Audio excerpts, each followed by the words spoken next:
rồi kìa tao bông chứ có thế anh nơi mà chỉ vật bọ anh phải sật nữa ngay đại miền tao bông này nó sật miên á mình viêm đây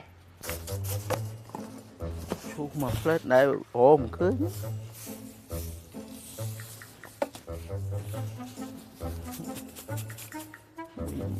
mình mở thử một rồi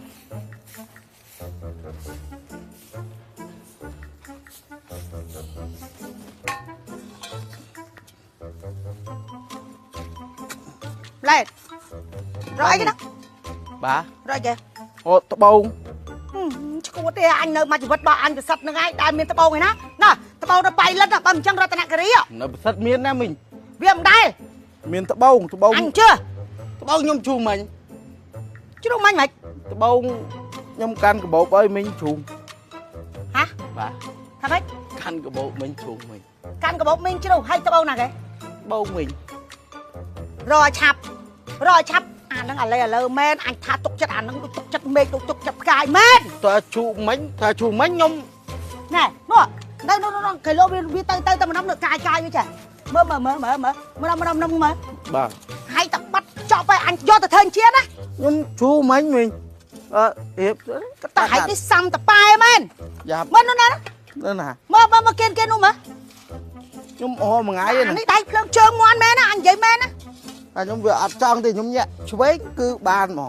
nhẹ chơi cứ ba này mấy tao rồi lên đó mưa là mưa một anh là lời anh lại rồi mưa một anh đó chú mình anh men chú này nó nghe chú say như ấy là cái màu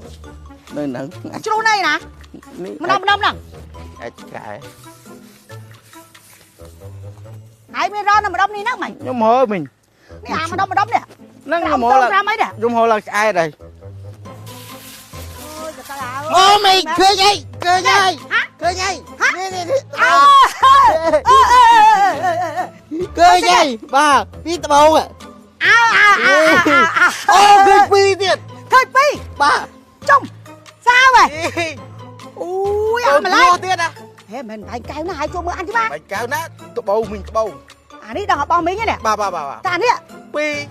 trông mà lấy mình tên này còn linh lấy anh đi mình tên là mình trông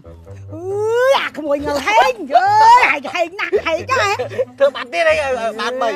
mà chắc mà anh chóng đằng đà đang bật rồi mình bật giờ cái chui mình nứt bay mà mở lên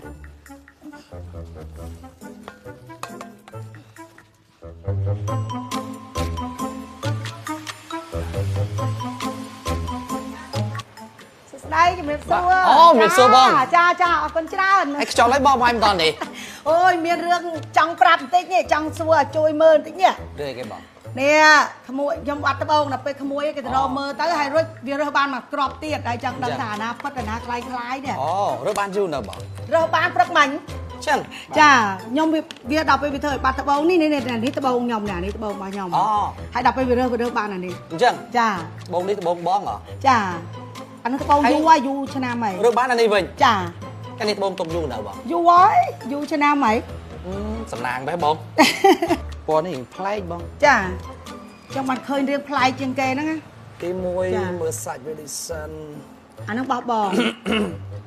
ចាត្បូងធម្មជាតិវាប៉ះពលឺដេញល្អតែមួយនេះស្ពឹកស្ពឹកហ៎តែមិនទាន់បានបែងចែកសុទ្ធនឹងខ្លីៗចង់បង្ហាញសិនទី2រៀងពលឺដេញវាមើលទៅមានភាពរស់របស់ធម្មជាតិ